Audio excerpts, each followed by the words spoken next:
Good morning, fellow humans. Who are we? You can leave it to National Geographic to not shy away from the big questions. I remember a few years ago when I was freelancing for the magazine, the editor came to me and said, "Hey, Jamie, how about writing a story about the brain?" The brain? This is too big, this is too complex. Next thing you're going to do, you're going to ask me to write a story about the universe. And he said, actually, that story is in the same issue as yours. Yeah. So who are we? I find that question is particularly difficult to answer, not because we don't know enough, but because we know too much. And if we knew less, we could go back to, let's say, mid-16th century. And we have this kind of view of who we are. This is the great chain of being, as some of you might recognize. Who we are, easy. God there on the top. Down below, we have a layer of angels. Next layer, humans. Right above, the animals, and below the angels. Below the animals come the plants, inanimate matter. It all makes sense. It all has absolutely no evidence, of course. It's something we accept on faith. This kind of answer, this kind of response to the question of who are we, is always there. It's always there if we need it, if you want it, but it's always going to have to be taken purely on faith. And I would estimate that 90% or so of this audience probably isn't going to be satisfied with that answer. Well, if you fast forward a couple of hundred years and ask the question, who are we? This is Ernst Haeckel's 1879 family tree. And now we have a little more information about the animal and plant world and how evolution actually happens through ancestor-descendant relationships. But look where we are. We're at the top. This is why evolution happened for us. Well, another century and a half, and we've come to realize, of course, that evolution does not have a purpose, much less us as the purpose. So fast forward to 2016, here's another phylogeny of all of life. Where are we? Where are we? Well, you can't actually tell, but on one of these little purple lines right down at the bottom, you'll find all the animals along with the fungi and protists, and we're among them somewhere. But you can't possibly find us, because this is who we really are in one sense. We are part of a system of biology on this planet. Well, we can hardly leave it at that. That's a good place to start with the question of who are we. But it's not going to be very satisfying as an answer. Jonathan's slide earlier today showing that 96% of animal biomass is responsible from us. 36% human, the rest of that are agricultural, are domestic animals. We don't have a footprint on this planet. We have a Doc Martin size 12 stomp on this planet. And there's a reason why that's happened. And it's also the same reason as why we've had such a very positive effect. What are we? What is our essence of our evolution? Where do we come from? This is a pretty good illustration of that question and the answer. We have made our survival, we have made it our adaptation to grow a bigger and bigger brain through time. This is a plot of starting with A. afarensis, Lucy, and going up through time through various hominid species till you get to Homo sapiens and Neanderthals at the top. And you can see it's an amazingly linear progression of larger and larger brains. And this is how we've adapted, and this is why we have changed the planet so much. Now, you see this little thing at the other end? That's a weird outlier, and you're going to hear a lot more about that later on today. In just a few minutes, in fact. So just ignore that for a moment and look at how brain growth has really fueled our evolution. And because of that, we've been able to conquer and inhabit virtually every environment on the planet. And there we go. That diversity has been National Geographic's purpose of exploring that diversity and celebrating that in photography for many, many years. So these are just a few photographs of, from recent times of sort of just spinning out that diversity. Excuse me. Wrong one. There we go. I've included among these a little bit of the dark side, too. A little bit of the sense of human conflict and a little bit of the sense of the devastation that we've done to this planet over time. And later on today, after our panel today, we're going to have another one that will explore the sense of the problems that we've caused, the sense of the question of what is the problem of who we are and how do we solve that problem. Case in point, we know now from science that what we thought of as race for many, many years is really a biologically meaningless concept. However, racism is not. Racism is real, and it's hardwired into our brains, us and them thinking, the tribal mind. So that's part of where we come from, part of who we are. And science can help us understand that. But can science solve that? Can science help us understand from where we're coming from, where we can go? Of course. But there might be something else that's needed as well. I'm reminded sometimes of a famous scene from African Queen. Humphrey Bogart, Katharine Hepburn. You probably all know the movie. Humphrey Bogart is this dissolute river captain. And he's got Katharine Hepburn is this very prim and proper lady, and the two of them have ended up alone on this riverboat going down a river in Africa. And she's getting on his case because he's a big drunkard. He's drinking too much. And he says, "Come on, lady. You know, it's only a sip or two every once in a while. It's just human nature." And she famously responds, "Nature, Mr. Alnott, is what we're put on earth to rise above." Was that Katharine Hepburn or JFK? Anyway. Now, I'm not suggesting that we go back to the great chain of being and see ourselves as separate from nature. But I am suggesting that we look for opportunities to play to our better natures and find ways that science can inform that as well. And other ways that it's just in our best interest to rethink who we are. Case in point. In the 80s, there was a fairly famous paper looking at cross-cultural mating patterns among humans, a guy named David Buss. And he found that no matter where he looked, in different indigenous communities as well as in developed countries, the same thing pertained. Males liked young females who showed signs of fertility. Females liked men in positions of power. Well, we could leave it at that, and we could, in fact, use that as an excuse for some very egregious behavior in our own society. And we have for decades. And then all of a sudden, we said, no way, not here, not anymore. And we changed that. And that's the kind of change that I think applies when I say rise above our nature. It doesn't mean that we're separating ourselves. It means that we have the power to improve ourselves. Well, we have a wonderful panel today. We have two explorers, a teacher and a storyteller, who can help us understand more about how science and technology is changing the ways we can see things and the way that we can impart that to our students and to the public. So I'd like to welcome our panel now. We have Lee Berger,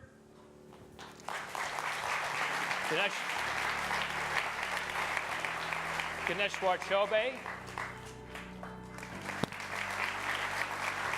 Kim Young, and Evgenia Arbugaeva.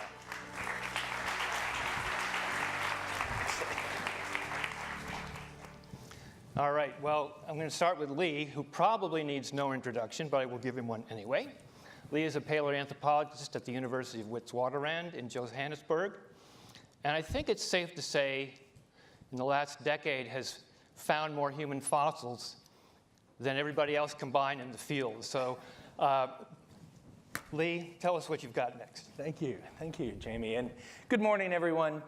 I'm going to tell you a little bit of the story about the process of discovery, and I'm going to start with this image. This is actually the first picture of me that was ever taken by National Geographic back in 1991. And there I'm digging away at a site called Gladysville, knowing that the next big discovery is 17 years away from me. At that point, using a paintbrush and tools that had differed little in the field of archaeology for the last 200 years. And that technology would remain true right up until the 21st century. Into even 2008, this is sort of a view of our knowledge just outside of Johannesburg of how many fossil sites there were. There were around 14 known fossil sites that had where the evidence of ancient human origins was coming from. Something like a third of all the evidence of ancient human origins coming from that. And I was in a field where you had a very small chance of actually ever making a discovery, less than 1%. In your entire career. And I threw myself into this field knowing that I would contribute to understanding this chain of being, a bunch of evolution leading to a standing naked white man, which you've all seen on a t-shirt somewhere. We would talk in the early 21st century of the idea of trees and bushes in human evolution because we were seeing some side branches and sidelines to this very simple story. But we would go into a classroom or we would stand in front of an audience like you and we would teach this line. We would tell you that an early Australopithecine like Lucy gave rise to an early member of the genus Homo like Homo habilis, and that would give rise to Erectus, and that would give rise to the standing naked white guy that you would see right there. Things would begin to change for me. A Google Earth survey, I discovered that technology well after everyone else on the planet had. In December of 2007, it would lead to the discovery of a site called Malapa, where my then 9-year-old son Matthew would say those words, "Dad, I found a fossil and would change my life forever." It would lead to an extraordinary discovery of wonderful fossils. I had won the paleoanthropology lottery. I had found that one little bit of site on planet Earth that had more fossils than almost any other site ever. I'd called the site Malapa. It would remarkably be a new species, Australopithecus sediba, at 2 million years old. That would be followed by another discovery in 2013, Homo naledi in the Rising Star Cave System. If I thought Malapa and Sediba were good, this was extraordinary. The richest ancient human relative site ever discovered in history. And I'm so glad I didn't make it back when I was staring there in front of that National Geographic photographer with that little paintbrush looking for the next find. Why? Because we would have ruined it. We would not have had the capabilities to understand these extraordinary discoveries at a period when suddenly discoveries seem to be happening everywhere. Over the last decade, our idea of human origins has exploded. It's exploded because of new fossil discoveries, because of the contribution of sciences like ancient DNA, and you're going to hear a lot more about that in just a little bit, and the technology that allows us to understand the great complexity of this journey of being an ancient human. It's allowed us to apply technology in these extreme environments, places like Explorer Marina Elliott, who's in the audience here, an underground astronaut working 40 meters beneath the ground in these tiny caves using laser beams now. I've always wanted to say that. But we still use the sort of practical tools too, things like paintbrushes and such, and getting ladders through 7.5-inch slots is no easy feat either.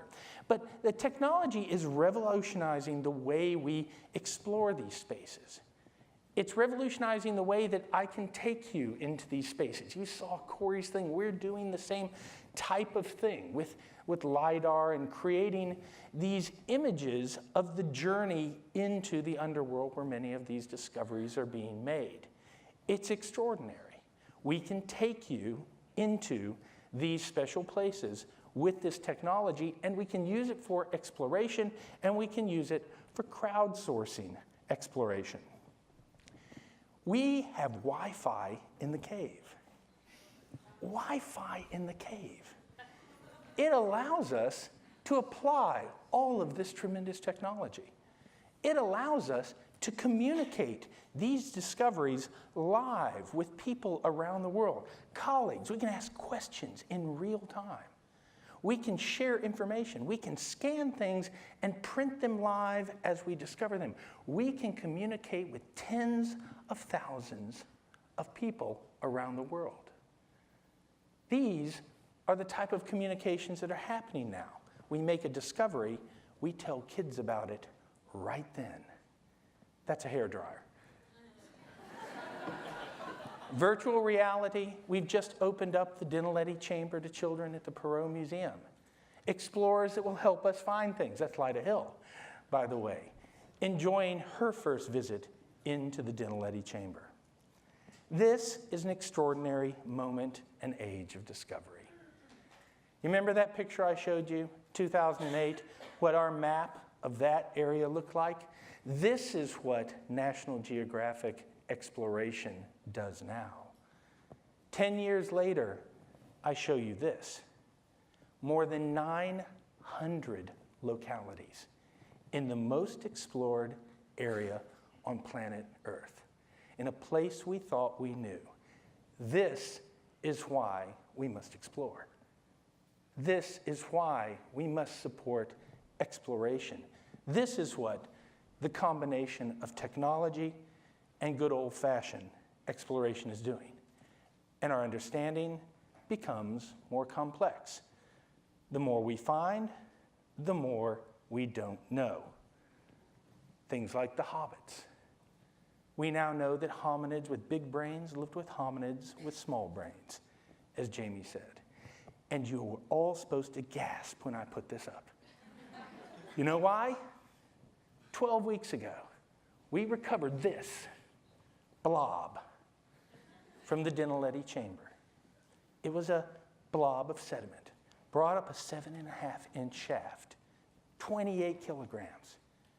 And you're about to be the first human beings other than Marina and myself to see what was inside of it.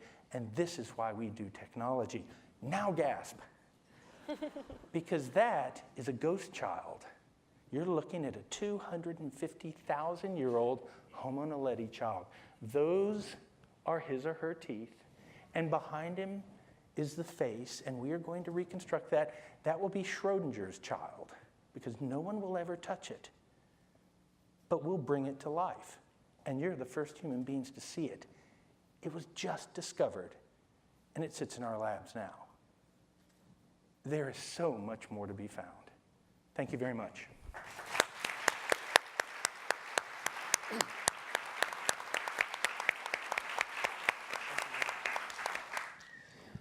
Okay, next we have Gyaneshwer Chaubey.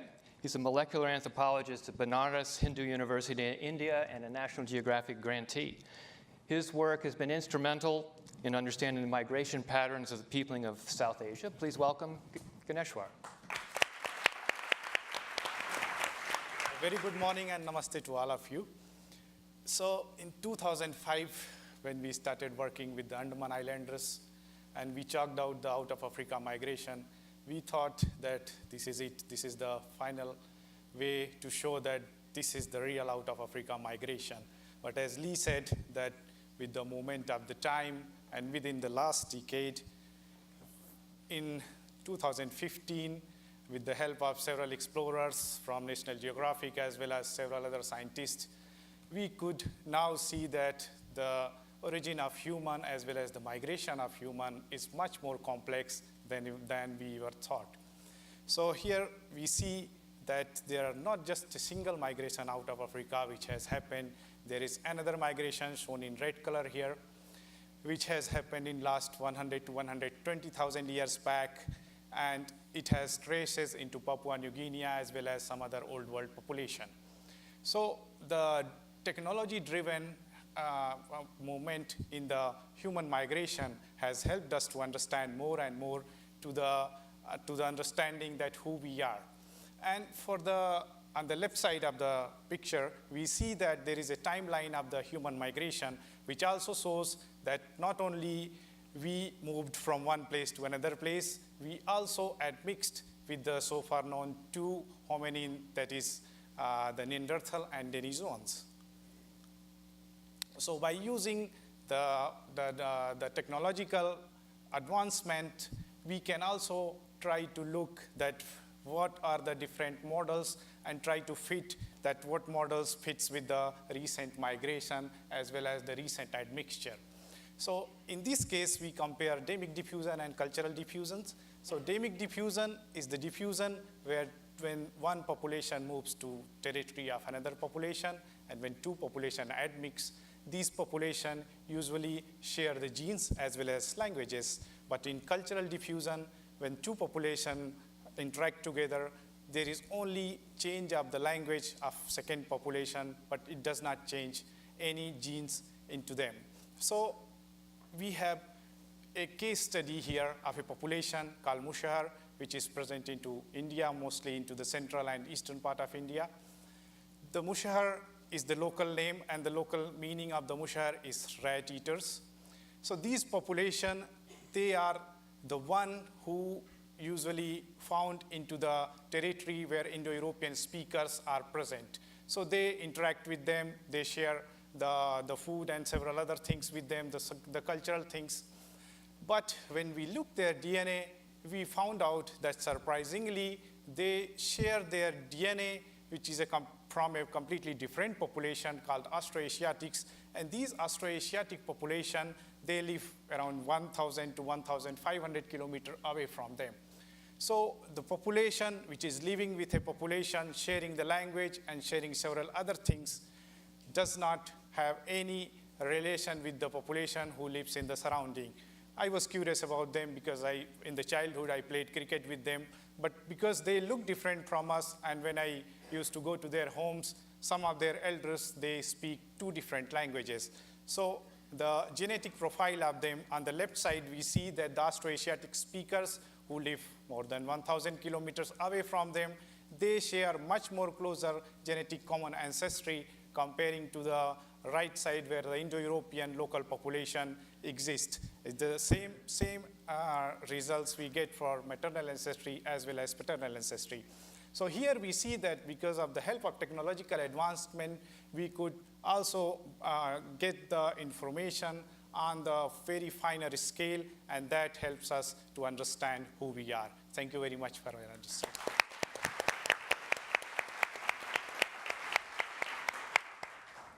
Okay, next, Kim Young is an educator. She's a 9th grade world history teacher at Weston High School in Weston, Massachusetts, and a 2017 Grosvenor Teaching Fellow.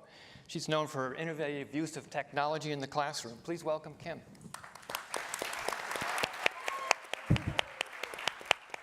Like many of you in this audience, I believe I have one of the best jobs in the world.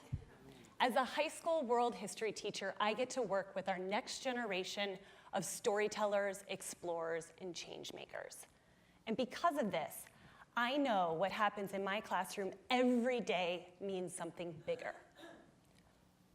Our study of history does not exist solely in the past, a list of people, events, and dates that need to be memorized in order to pass a multiple choice test. Instead, we investigate the world in a way that allows us to consider the bigger questions. We wonder together, who am I? Where does our history come from? Are we more similar or different? What impact do I want to have on the world? And ultimately, the biggest question of them all, who are we? Let's pause for a moment and celebrate this. Okay, I think I hear the online audience cheering. Let's pause and celebrate this. Yeah. These are really big questions my students are being asked to answer. But without an acknowledgement of these questions, the information and skills students learn in my classroom loses its meaning. Because at any moment, they can reach into their pockets, pull out a smartphone, and access information at the tip of their fingers. But what they do with this information will be informed by their answers to these larger questions. One of the ways I get students to think more deeply about this question of who we are is through a focus on our human journey of migration, both past and present. Technology has completely transformed the scale at which my students can answer this question. My students participate in Out of Eden Learn, an online global collaboration platform inspired by journalist Paul Salopek's journey to retrace human migration. As my students go through the platform, they complete different learning journeys or footsteps that allow them to communicate with students from across the globe. A unique feature of this platform is the way in which it uses technology to promote cross-cultural dialogue. If you were to peruse the message board, you might see students saying things like, "I was intrigued when you said," "I can see where you're coming from," "I empathize with." I saw through my students' participation in Out of Eden Learn that a key component to getting them to understand who we are is helping them understand experiences outside of their own realities. This question of how to best build student empathy was heavy on my mind as I began my journey as a 2017 Grosvenor Teacher Fellow. As a part of this fellowship, I received training on how to use virtual field trip technology in my classroom. And then I got to experiment with this technology as I explored the Arctic. So when I returned to the classroom in the fall, I was deciding on how to approach a lesson plan on the Hajj. This lesson plan had always been a challenge for me. My students often missing the point of the lesson plan, not a great moment for me as a teacher. They would get fixated on the fact that they themselves, most of them, would never be able to go on a Hajj. And while Arctic exploration and a religious pilgrimage in the Middle East may seem disconnected, as a result of my fellowship experience, I decided to shift my approach and have students go on the Hajj virtually. As my students worked in small groups, I could hear as they were transported to Mecca. Students' awe, curiosity, and excitement so real, I had to remind them not to walk into the walls. My students' questions and conversations about the Hajj had shifted. And when one student did eventually ask, "Well, why can't I go on the Hajj? And why don't people just sneak in?" I had one of those amazing educator moments. As I started to walk over to intervene, you can imagine me as a Cape Crusader lunging across desks, determined to stop culturally insensitive conversations. I stepped back, and I let the learning unfold naturally. One student explained in a very ninth grade manner, "Because that's culturally disrespectful, so you don't do it," and snapped his hand with that wrist arm snap my kids can do. Technology has changed the way my students understand the human journey, shifting their focus from a singular "who am I" to a shared "who are we," in a way no previous generation has been able to do. So to close, I'd like to have a little fun and take a 360 image back to my students so they can feel what it's like to be up here on the festival stage. Because soon enough, it's going to be their turn to tell these stories, and I can't wait to hear what they have to say. So you guys ready? 1, 2, 3. Thank you.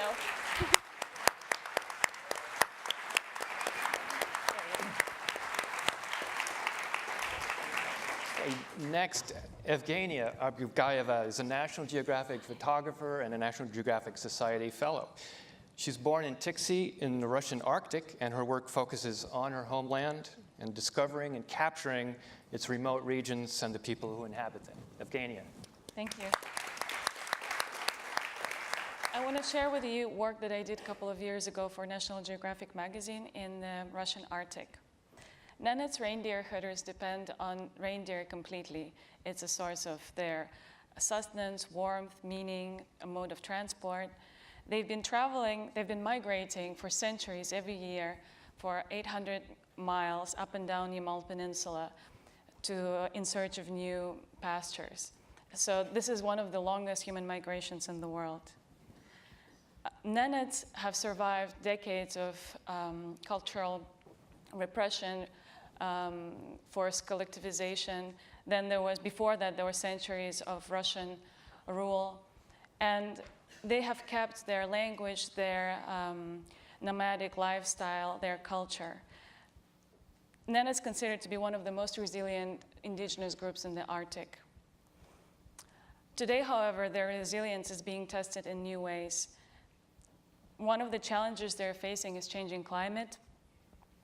In 2014, in winter, warm spell brought rain to Yamal Peninsula and encased pastures in thick ice, so reindeer couldn't dig through the snow to find food. And 61,000 reindeer have died of starvation. In 2016, when I was following reindeer herders, the summer was really, really hot, and permafrost started to thaw, and carcasses of animals who died from anthrax epidemics in the 1940s started to reemerge. And that caused one boy and 2,500 reindeer dead. and about a dozen people sick. And here, a helicopter with medical workers arrived to vaccinate reindeer herders and reindeer as well. That was a big operation. Yet climate change isn't even the biggest challenge for Nenets. Development is. Yamal Peninsula holds more than a fifth of Russia's natural gas reserve, which is as much as the entire United States. And Bovanenkovo gas field is located right in the middle of Yamal Peninsula, and it takes over pastures and essential migration routes of some herds. And tundra is now covered with this net of pipelines. And here you see some reindeer are still afraid, even though it's been some years, they're still afraid to go under the pipes. On their way, herders cross several roads, and they keep appearing, these new roads. This is the main one. Usually it's full of trucks, but Gazprom blocks, and a certain day and time, blocks this road and puts this white fabric on concrete to ease the movement of sleds.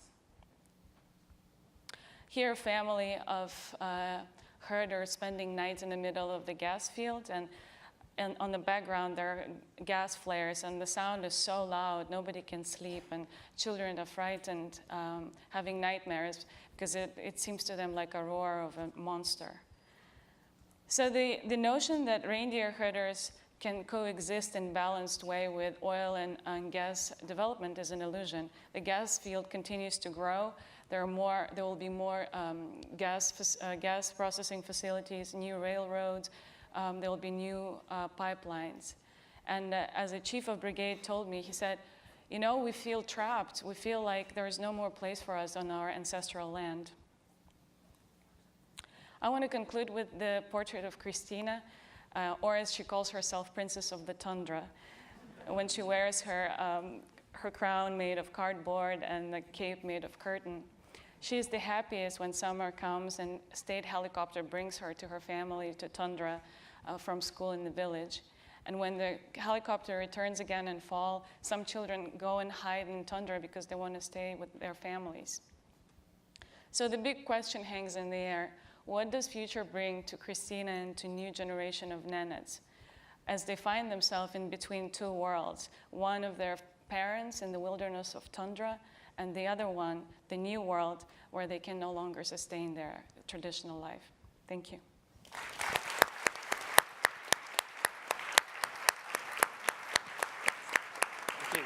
Thank you, Evgenia. Let me start with you. What would a Nenet answer to the question of who are we? What's their worldview, and how is it being impacted by the developments that you showed in your photography?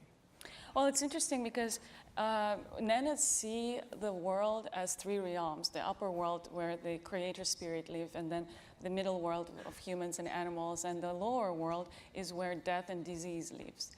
And it's interesting how they could easily explain this outbreak of anthrax, and also their. My assignment took about 2 years because we couldn't get to this final migration on the shore of Kara Sea because reindeer were too weak from the warm spell in winter. And once they got there, after 2 years, they went to greet and feed their idols and family totems that were located on the shore, but they were no longer there. Instead, there was a derrick. And I was there with them, and they're like, spirits have left us. And nobody can protect us anymore. So Gazprom is ruling there now. So it's interesting how it's shifting. They can explain things that are happening, but it's hard for them to answer this question now. Kim, I was watching. We were watching in the green room, some of Corey's and some of the other wonderful digital imaging that's going on here. How is that something that you can? How long will it take for that to get into your classroom? Hopefully not very long. I mean, we'll have to see through these different partnerships, but there's already a lot of digital and exploration technology in my classroom, and we're beginning to actually experiment with students creating their own content, which I think is a really exciting new frontier. So they are kind of driving some of this exploration in their own local communities themselves. It doesn't take much. And they're digital natives, of course, and I'm wondering how how you deal with the distractions of technology while you're trying to also impart the functionality of technology. My students often laughed. I begin class by saying, now let's put our cell phones away. And we explain what away is, that like it's all the way in your bag. But for the most part, we build a set of policies in ways that we can like lean into it. If this is where they're at and this is what they're using, let's use that as their window to the world.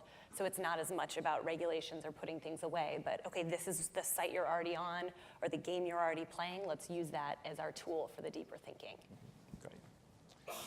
And Gyaneshwer, the migrations and the ancient peoplings that you can illuminate with this kind of technology is fascinating in itself. But I'm wondering how it can help us look at and understand societal problems in India today.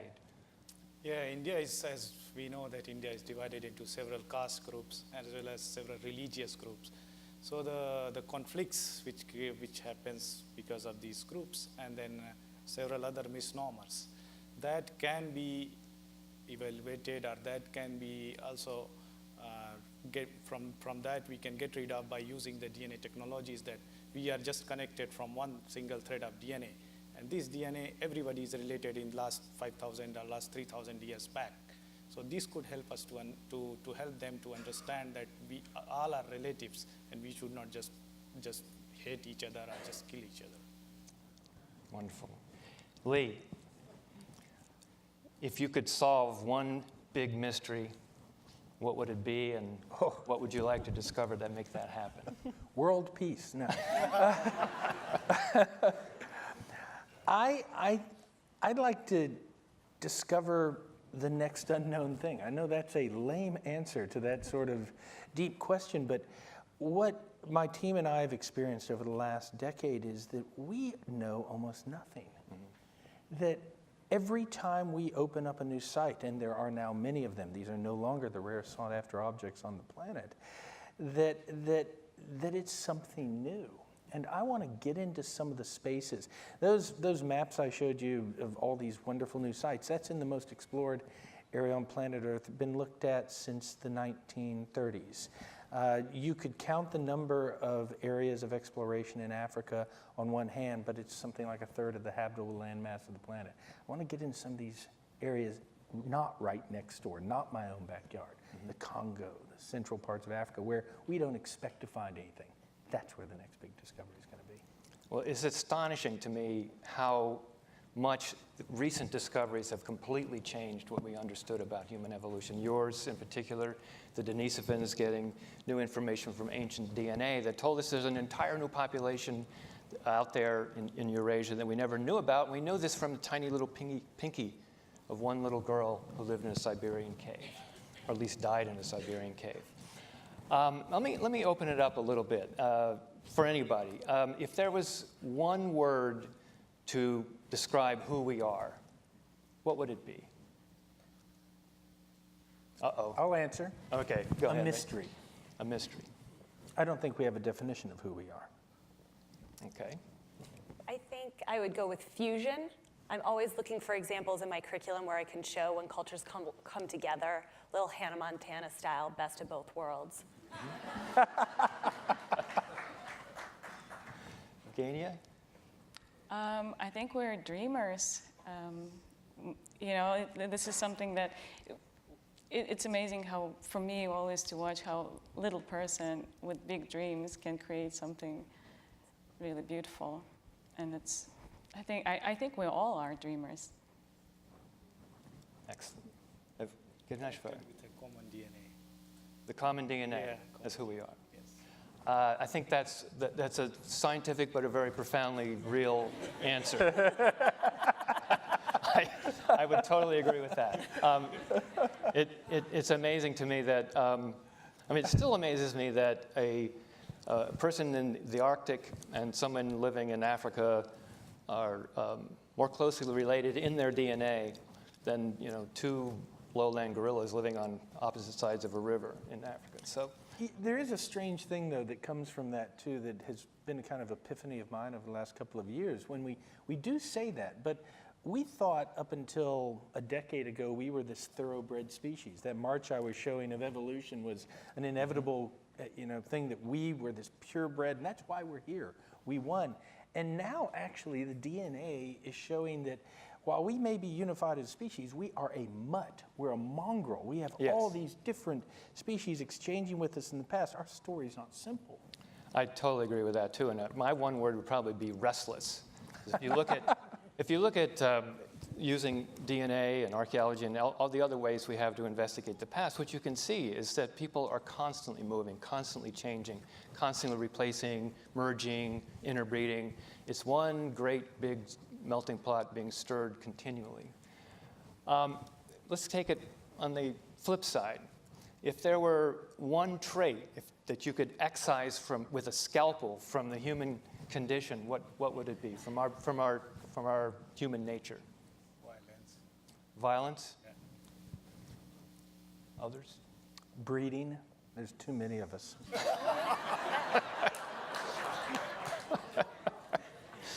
I don't know if I would define that as a uniquely human trait, breeding.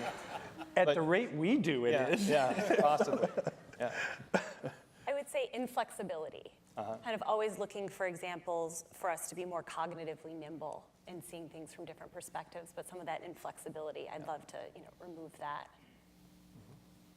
I would say impatience. We need to really take time with things and slow down and think. 3 cheers for that. Yeah. Yes. And I think I would go back to that tribal mind that's hardwired in us, and it's always there, and it's only takes somebody who knows how to push the buttons to bring it out again. So I think that's something we have to always be aware of and be defending ourselves against. We have some time to take some questions from the audience. Out there? Who are we? Anybody have the answer?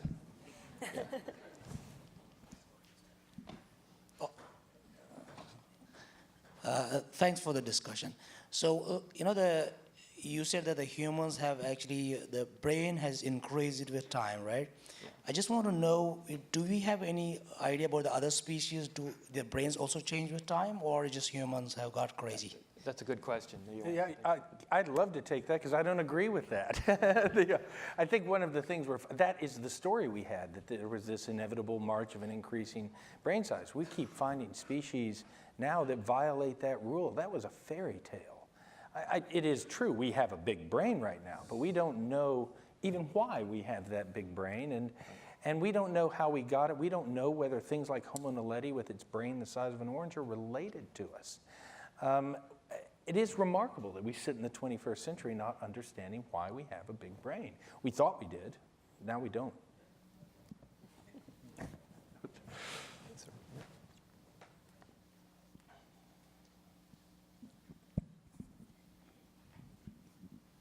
Speaking of brains, what is the relationship between the size of brain and the percentage of brain that we use? Let's ask the photographer.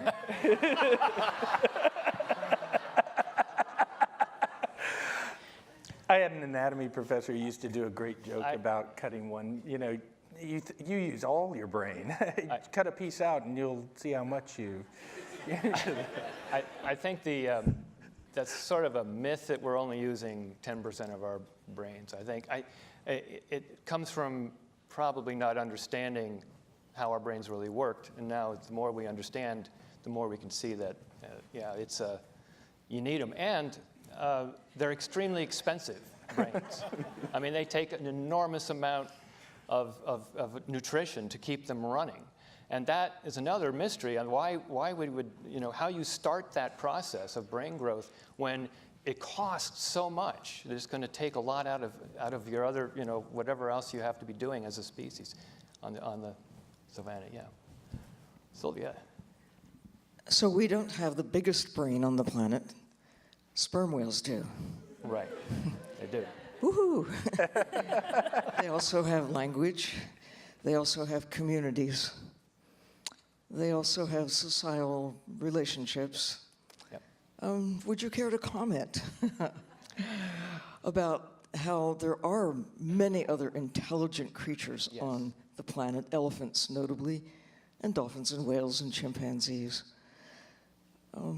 E.O. Wilson suggests that it's the social behavior, our ability to learn things, pass it along, learn things, pass it along from generation to generation, so that today we're the beneficiaries of all preceding learning. We don't have to learn about fire from scratch. That's been done. We don't have to create aircrafts from scratch. That's, we're on our way.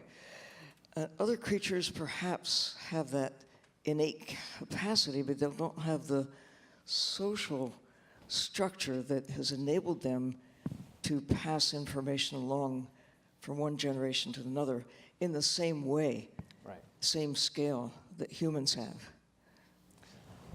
They don't have a sense of history. They don't have the ability to transmit that history. It's almost a human language is just awesome at making sure that every individual doesn't have to re-experience to learn, and it's a very special thing. I've been privileged to work with new species that may be as complex as us, but not human, and that's what things like Homo naledi are doing. They're telling us we're part of the system. We're just one edge of a complex thing, right? And I don't know how much the environment, a marine environment, has to do with how much or in which different ways you're going to develop a strategy that uses intelligence. It's an interesting question, and I certainly think that we ignore the other intelligent species on our planet much too much when we're discussing intelligence. But there is something very, again, I don't want to say special, but unique about human intelligence that has got us where we are. You want to quickly follow up? Yeah, on that? Following that up, they are smart enough not to destroy the environment that keeps them alive. Yeah, I'll hear that. Yes, sir. Yeah, I'd like to follow up on Leanne Sylvia, and it comes, funnily enough, from an article about Michael Pollan's new book that investigates psychoactive drugs. And now you wonder, where am I going with this? But one of the effects was of him as a user seeing himself painted on the landscape. So his ego dissolved. And I bring up the notion, as soon as you're asking who are we, you're creating the problem. And it goes back to the fact that we're interconnected and that we need to see ourselves as a very, very important part of a system. So I think the boundary actually serves poorly in the overall solutions we're talking about at this symposium. Thank you, John. Okay, well, there's plenty more coming up. Our next panel, I think, is getting ready, and I'd just like to thank our panelists and the audience today. Thank you, guys.